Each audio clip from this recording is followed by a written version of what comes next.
Forces between two current carrying parallel conductor. तो पहले case में हम क्या लेंगे कि दोनों पैरेलल वायर में सेम डायरेक्शन में करंट फ्लो हो रहा है। दूसरा केस क्या लेंगे, अपोजिट डायरेक्शन में करंट फ्लो हो रहा है। ठीक है, चलिए ध्यान से देखो। मान लेते हैं दो वायर्स हैं, एक ये वायर है, एक ये वायर है। ये सपोज ए बी वायर है, ये सी डी वायर है। ठीक है, अभी इनफाइनाइट लेंथ के हैं, ये कोई वायर है एंड तक गए हैं, इनफाइनाइट लेंथ के कोई वायर है। इसमें current suppose I1 current flow हो रहा है, इसमें I2 करंट फ्लो हो रहा है, दोनों सेम डायरेक्शन में करंट फ्लो हो रहा है। ठीक है, नीचे भी ले सकते हो दोनों को, बात कोई फ़र्क नहीं पड़ेगा उससे। अब मुझे बताओ कि इसकी वजह से इस सी डी वायर पे कितनी मैग्नेटिक फील्ड होगी। अब देखो, इसकी वजह से इस वायर पे तो जीरो मैग्नेटिक फील्ड होगी, हम पढ़ चुके हैं ना।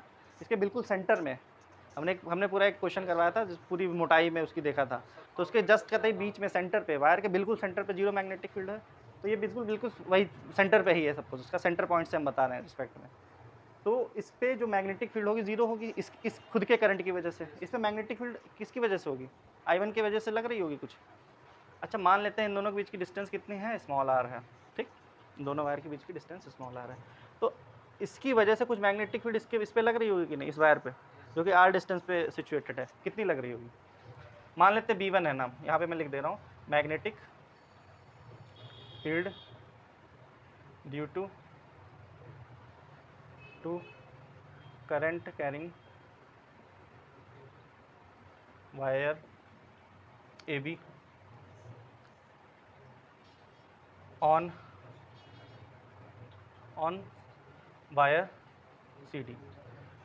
इस पर्टिकुलर AB वायर की वजह से CD पे कितनी मैग्नेटिक फील्ड होगी वो हमें बताना है। मान लेते हैं B1 है, उसका B1 is the magnetic field. इसका फॉर्मूला क्या होगा, μ0/4 टू कौन सा I लोगे, I1 लोगे, I1/R, परपेंडिकुलर डिस्टेंस R है। ठीक है, करंट किसकी वजह से भाई, ये मैग्नेटिक फील्ड किसकी वजह से, I1 की वजह से है। और कहाँ पे निकालना हम, यहाँ पे निकालना है CD वायर पे, जो कि कहाँ डिस्टेंस पे लाई कर रहा है, R डिस्टेंस पे लाई कर रहा है। ठीक है, उसका मैग्नीट्यूड ये होगा। डायरेक्शन किस तरफ होगी बताइए, अंदर की तरफ होगी कि नहीं होगी। तो इसकी वजह से यहाँ पे कितनी मैग्नेटिक फील्ड लगेगी, B1 लगेगी, और जो कि अंदर डायरेक्शन में जा रही होगी, अंदर सॉरी क्रॉस होगा, अंदर की तरफ जा रही होगी B1। समझ गए। अच्छा, अब इस वायर को भूल जाओ। अब मुझे इस वायर पे, अब हम कल पढ़ चुके हैं, यहाँ पे हम जानते हैं कि कोई करंट कैरिंग वायर होगा, उस पर फोर्स लगती है अगर वो मैग्नेटिक फील्ड में रखा हुआ है।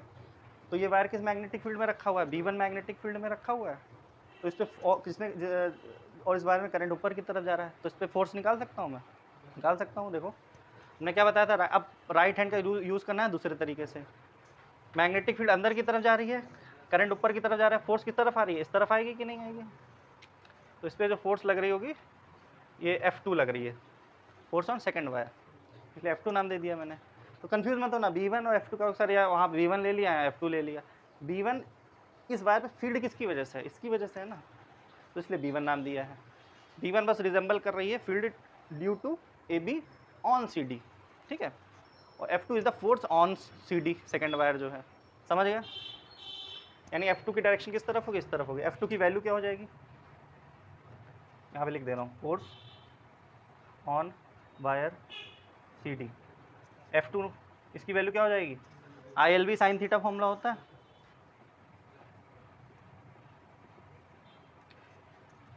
L सॉरी I क्या है, L क्या है यहाँ पे, किसी भी पर्टिकुलर लेंथ पे। भाई वैसे तो इनफाइनाइट वायर हमने लिया है, उसकी किसी भी पर्टिकुलर लेंथ पे, किसी भी पर्टिकुलर लेंथ पे हमें निकालने के लिए बोला जाए, उसकी लेंथ हमने ली है। ठीक है, I क्या है, करंट, कौन सा करंट लोगे, I1 लोगे कि I2 लोगे बताओ। I2 लेंगे, क्योंकि हम फोर्स ऑन 2 निकाल रहे हैं ना, तो उसी वायर की करंट तो लोगे। L क्या है, इसकी लेंथ है। ठीक है, और B कौन सा लोगे बताओ, B1 लोगे, वेरी गुड। थीटा कितना होगा, 90 डिग्री। फोर्स और मैग्नेटिक फील्ड में कितना एंगल है, 90 डिग्री। सॉरी, जो करंट और मैग्नेटिक फील्ड 90 डिग्री, तो यहाँ 90 डिग्री हो गया। तो कितना हो जाएगा, I2LB1। तो कितनी वैल्यू हो जाएगी बताइए, I2L B1 की वैल्यू कितनी हो जाएगी, B1 की वैल्यू ये है जो है μ0/4 2I1/R1, सॉरी R1 बता R, ये कितनी हो जाएगी, μ0/4 I1 I2 2 I1 I2 upon R into L, ये F2 upon L, sorry F2 का फॉर्मूला हो गया। अगर F2 अपॉन एल का फॉर्मूला निकालूँ मैं तो क्या हो जाएगा, mu naught upon 4 pi 2 I1 I2 upon R। समझ गए? This is the force on wire C2 sorry CD due to magnetic field AB wire की वजह से जो मैग्नेटिक फील्ड B1 लगी है उसकी वजह से जो फोर्स लगी है इस पर्टिकुलर वायर में, F2 मान ली हमने, उसकी वैल्यू ये आ रही है। अच्छा F1 की वैल्यू निकाल लें। अब ये भी तो उस पर कुछ मैग्नेटिक फील्ड लगा रहा होगा, ठीक है, तो ये भी तो कुछ मैग्नेटिक, जैसे हमने इसके लिए किया है तो ये भी तो कुछ मैग्नेटिक फील्ड लगा रहा होगा। तुम समझ लो, ये अगर जैसे ये मैंने किया है वैसे अब जो सेकंड वाला बताओ ना सेम इसी तरीके से, ठीक है। अब मुझे बताओ अभी क्या लिखूंगा, magnetic field due to current carrying wire CD on wire AB।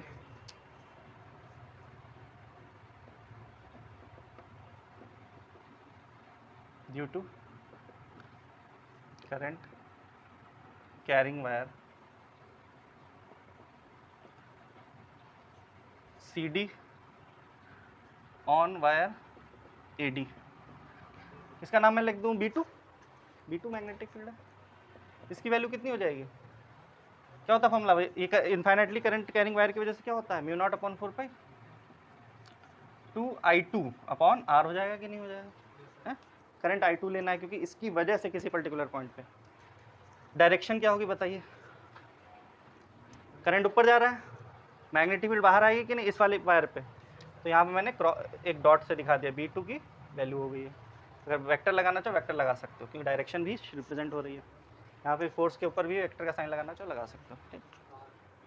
B2 की इतनी मैग्नेटिक फील्ड इस वायर पे लग रही है जो कि बाहर की तरफ पॉइंटेड होगी, normally outward to the plane of paper, ठीक है, directed normally outward to the plane of paper. तुम्हारे लिए प्लेन ऑफ पेपर, मेरे लिए व्हाइट बोर्ड का पेपर, समझ गया।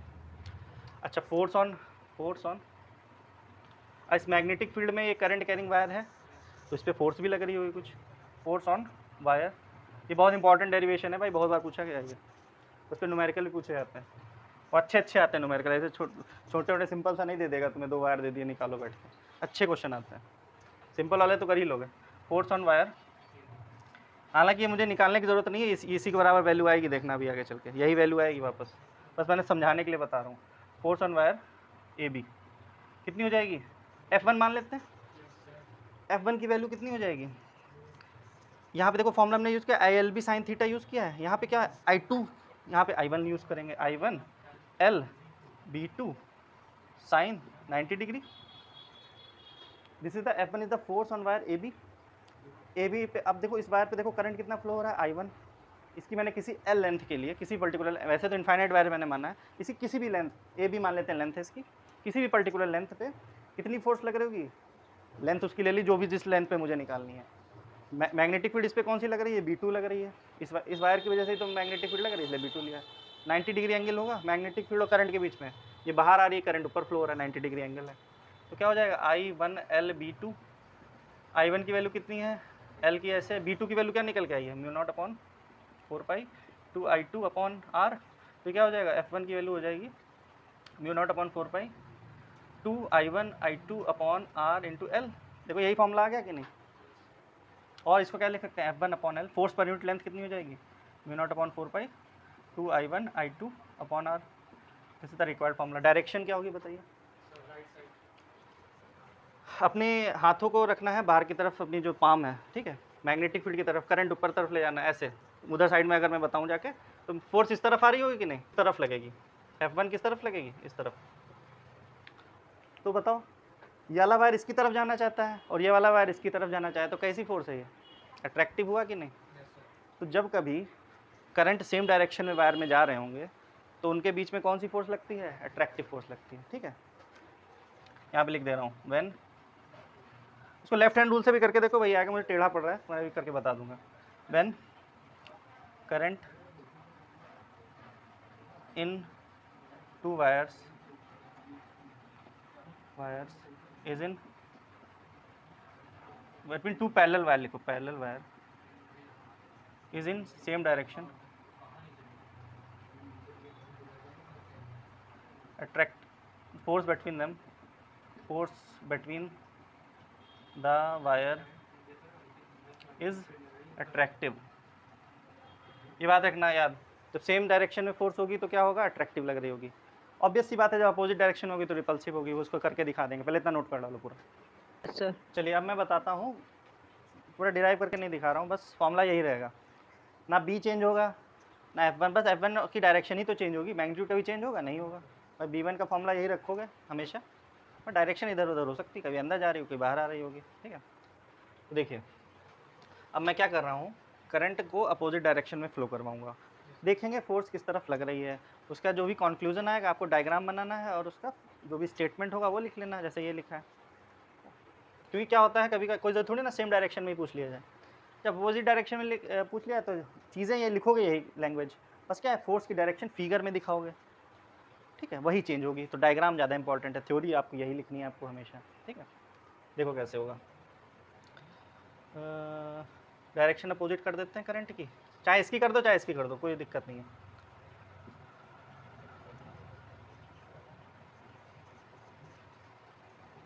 ठीक है, करंट मान लेते हैं नीचे की तरफ जा रहा है एक वायर में, ऐसे जा रहा है, या I2 करंट सपोज फ्लो हो रहा है। फिर वही बात है, अगर पूरा लिखना चाहो लिख लेना फिर से। इसकी वजह से इस पर कुछ मैग्नेटिक फील्ड लगेगी, इस पे, इस वायर की वजह से इसी वायर पे जीरो मैग्नेटिक फील्ड होगी, सरफेस पे लग रही होगी मानते हैं, लेकिन वो सेंटर वाला ले रखा है। ये बिल्कुल करंट कहाँ से जा रहा है, बिल्कुल ये बिल्कुल वायर को मैंने एक पॉइंटेड मान लिया है। इसके क्रॉस सेक्शन एरिया कंसीडर थोड़ी नहीं कर रहे हैं हम लोग, कर रहे हैं कहीं, इसको बस एक लाइन वायर मान लिया है, बिल्कुल पतला सा वायर है, तो उसमें माना गया इसकी वजह से इसी वायर पे जीरो मैग्नेटिक फील्ड है, ठीक है। तो मैग्नेटिक फील्ड होगी कौन सी, इसकी वजह से इस वायर पे कितनी होगी, इतनी होगी। B1 किस तरफ लग रही होगी, बाहर की तरफ लग रही होगी, देखो तो नहीं अंदर की तरफ ही लग रही होगी, ठीक है। तो क्रॉस बना दिया है मैंने, और B1 इस पर मैग्नेटिक फील्ड लग रही है अंदर की तरफ, इतनी, इसका मैग्नीट्यूड क्या है B1 का, इतना है, ठीक है। अब फोर्स बताओ किस तरफ लगेगी, बाहर की तरफ लगेगी। देखो अपने इस वाले हाथ को, राइट हैंड को करंट की डायरेक्शन में कर लीजिए। अच्छा फोर्स की मैग्नीट्यूड कितना, इतना होगा, ठीक है। नीचे की तरफ करंट, मैग्नेटिक फील्ड किस तरफ जा रही है, अंदर की तरफ जा रही है, तो कैसे हाथों को रखेंगे, ऐसे कुछ रखेंगे, थंब नीचे की तरफ जा रहा है, मैग्नेटिक फील्ड अंदर की तरफ, फोर्स बाहर की तरफ आएगी, ठीक है। तो this is the direction of force. इस फोर्स को F2 लिखेंगे हम कि नहीं लिखेंगे, because it is the second wire. तो F2 वेक्टर जो है पहले किधर आ रहा था, इस तरफ आ रहा था, अब किस तरफ आ रहा है, उधर आ रहा है, ठीक है। अगर आपने एक डायग्राम सही बनाया है तो उसका ठीक रिवर्स कर दो सेकेंड वाले में, अपने आप चीज़ें हो जाएंगी, ठीक है। F2 इस तरफ आ रही है, जिसका मैग्नीट्यूड नहीं चेंज होगा, मैग्नीट्यूड तो इतना ही लग रहा होगा। अब इस वाली बात कर लेते हैं, इस वाले वायर पे कितनी मैग्नेटिक फील्ड लग रही होगी, इस वाली वायर की वजह से लग रही होगी, दैट इज B2। उसकी डायरेक्शन क्या होगी, अंदर की तरफ होगी ना, तो मैंने क्रॉस बना दिया, एंड इसका नाम लिख दे रहा हूँ B2 vector, because it is the magnetic field due to this wire on this wire, समझ रहे हो। अब ये B2 वेक्टर जो है, या फिर B2 मैग्नेटिक फील्ड इस वाले वायर पे लग रही है, और इस पर I1 करंट फ्लो हो रहा है, इस पर भी फोर्स लगेगी क्योंकि मैग्नेटिक फील्ड में करंट फ्लो हो रहा है, इसलिए इस पर किस तरफ लग रही होगी, बाहर की तरफ लग रही होगी। मैग्नेटिक फील्ड अंदर, करंट ऊपर, देखिए मैग्नेटिक फील्ड अंदर, करंट ऊपर, फोर्स इधर लगेगी। ये F1 वेक्टर हो गया, जिसका इसका मैग्नीट्यूड इस फोर्स का कितना होगा, इतना ही होगा, ये रहा, ठीक है। ये दूर जाना चाहता है, ये भी दूर जाना चाहता है, तो कैसी फोर्स हुई भाई, रिपल्सिव हुई in the opposite direction. Opposite direction बोल सकते हो, एंटी पैरेलल डायरेक्शन भी आपके एग्जाम में पूछा जा सकता है। Current flowing in the wire in the parallel direction, parallel current flowing, यानी सेम डायरेक्शन में करंट फ्लोइंग हो रहा है। एंटी पैरेलल मतलब अपोजिट डायरेक्शन में करंट फ्लो हो रहा है, is in opposite two wires, current is in two wires is in opposite direction, force between the wire is repulsive, समझ गए।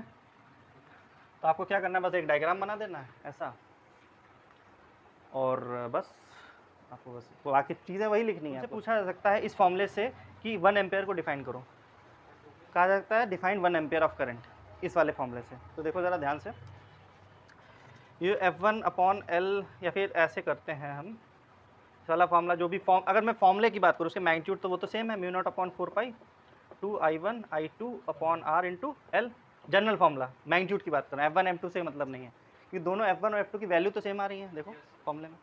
तो फोर्स जो भी लगती है किसी करंट कैरिंग वायर में, पैरेलल वायर्स में, उसका फॉर्मूला ये रहता है। अगर मैं ध्यान से देखो I1 I2 की वैल्यू क्या रख दूँ, 1 एम्पेयर रख दूँ, आर की वैल्यू क्या रख दूँ, 1 मीटर रख दूँ, ठीक है। तो फोर्स की वैल्यू क्या हो जाएगी, mu naught upon 4 pi 2 multiply by 2, ये 1 1 1 1, तो क्या हो जाएगी म्यू नॉट अपॉन 4 पाई की वैल्यू कितनी होती है, 10 के पावर -7, 2 इंटू 10 के पावर -7 हो जाएगी कि नहीं, न्यूटन। तो यहाँ से अब 1 एम्पेयर के करंट को डिफाइन करूँ, इस वाले जो मैंने ये चीज़ बताई, इसे 1 एम्पेयर करंट को डिफाइन करिए। ये फॉर्मूला लिया मैंने, I1 I2 की वैल्यू 1 1 कर दी, ठीक है। लेंथ की वैल्यू भी क्या कर दी, 1 मीटर कर दी, आर की वैल्यू भी क्या कर दी, 1 मीटर कर दी।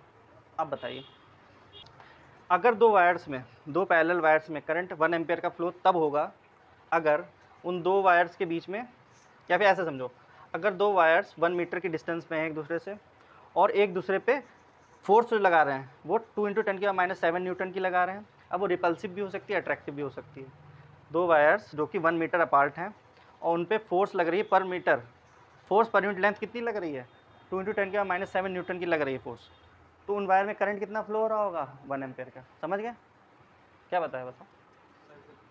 जब अगर दो wire the distance between two parallel wire is 1 metre and the force per unit length acting between the wires is 2 into 10 के power -7, it can be attractive और it can be repulsive, then the current flowing in the wire will be 1 ampere. ठीक है, तो 1 ampere की definition हो गई। फॉर्मूले से ही बनानी है डिफिनीशन, कोई नई चीज़ नहीं है। उस कंडीशन आपके दिमाग में होनी चाहिए, वायर तो पैरेलल हैं, दूरी भी है उनके बीच में, सब वैल्यूज़ रखी, तो फोर्स की वैल्यू कुछ ऐसी आ रही है, लेंथ 1 मीटर है तो 4 पर यूनिट लेंथ ऐसे कर लेते हैं यहाँ पे। बाकी चीज़ें मैंने, तो फर्स्ट फोर्स इसकी वैल्यू 1 मीटर ना भी रखो, force per unit length L की वैल्यू 1 मीटर ना भी रखो, चलो, तो first force per unit length की वैल्यू कितनी आ रही है, 2 इंटू 10 के पावर -7 न्यूटन पर मीटर हो जाएगी। ठीक है, तो जब कभी दो वायर, बहुत ये पूछा जा चुका है इसको, इसलिए ये वाला क्वेश्चन कि by this formula define 1 ampere, ऐसे भी पूछा जा चुका है। तो when the parallel wire are kept 1 meter apart and the force acting per unit length between the wire is 2 into 10 to the minus 7, then the 1 ampere of current will be flowing in the wire. It can be in the same direction or in the opposite direction. ठीक है, ये चीज़ समझ में आ गई तो लिख लो, फॉर्मूले से डिफिनीशन बनाई हमने। देखिए 1 एम्पेयर, ये सब चीज़ें लिख लेना, ये वाली चीज़ें भी लिख लेना, R इक्वल टू 1 मीटर, ये फॉर्मूला लिखना। फोर्स बिटवीन द, ऐसे लिखना, magnitude of force between wire, this. अब लिखिए 1 ampere is that value of steady current, 1 ampere is that value of steady current. 1 ampere, ये सब ये यहाँ से लेके यहाँ तक नोट कर लो, ठीक है, यहाँ से लेके यहाँ तक नोट करिए। 1 ampere is that value of steady current which on flowing in each of the two parallel, which on flowing 1, फिर से बोल रहा हूँ मैं, 1 ampere is that value of steady current, STEADY, steady current which on flowing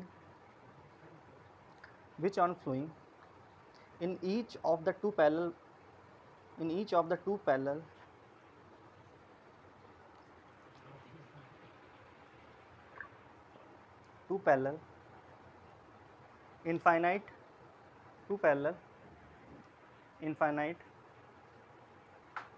infinitely लिखो, infinitely long conductors, ये basically infinite conductor हैं। ठीक है, इसको मैंने, देखो ध्यान से सुनो, ये इनफाइनाइट कंडक्टर है बेसिकली, इसकी मैंने बस ए बी एक लेंथ ली है, इसके बीच में 2 टुकड़े लिए हैं, बस CD टुकड़ा लिया है, एक AB टुकड़ा लिया है। कंफ्यूज मत होना कि सर आपने तो AB लेंथ ले ली है, ये एक इनफाइनाइट कंडक्टर का एक छोटा टुकड़ा, इसकी लेंथ कितनी L है। ठीक है, AB और CD की लेंथ बराबर है। ठीक है, कंफ्यूज मत होना इस चीज़ से। तो यहाँ पे डॉटेड बनाना चाहो बना लो अपने उसमें, डॉटेड ये, लेकिन ऊपर नीचे ऐसे ऐसे कर सकते हो, डॉटेड वरना कन्फ्यूज़न हो जाएगी। इनफाइनाइट कंडक्टर है ये, ठीक है, ऐसे बना लेना, ऐसे डॉटेड लाइन ऐसे। ठीक है, in each of the two parallel infinitely long conductors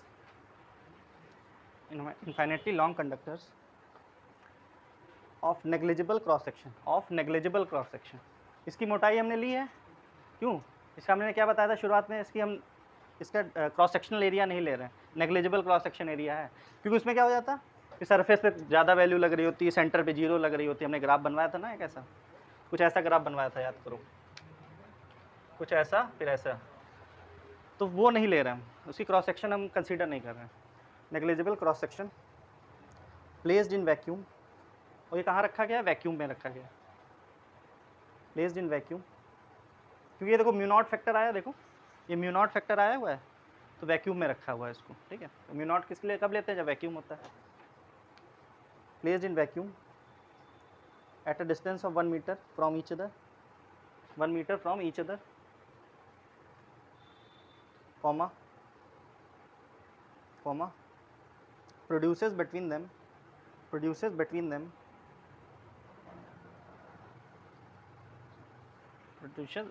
between them a force of a force of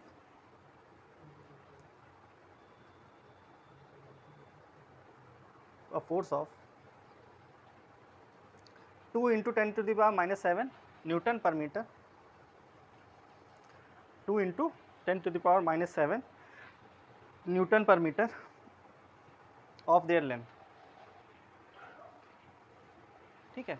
exam में अगर थ्योरी ये पढ़ रहे हो, ये याद ना रहे तो बना के लिख सकते हो, फॉर्मूला है आपके पास, F/L लिखना, इसमें 1 लिखना, या 1 रख देना, बाकी तो अपने आप आ जाएगी चीज़, ठीक है। उसको लैंग्वेज की फॉर्म में कन्वर्ट कर देना, ये चीज़ लिखना ज़रूरी है। केवल थ्योरी लिख के आओगे तो एग्जामिनर पर इतनी नज़र नहीं पड़ेगी, बोलेगा कुछ भी लिखा होगा, वो भी इतना झमेले में पढ़ना नहीं चाहता है। ये लिख दोगे तो वो यही इसी को देख के नंबर दे देगा तुम्हें, थ्योरी तुम्हें देखेगा भी नहीं, थ्योरी जो लिखी है तुमने, समझ रहे हो ना। चलो इतना नोट कर लो।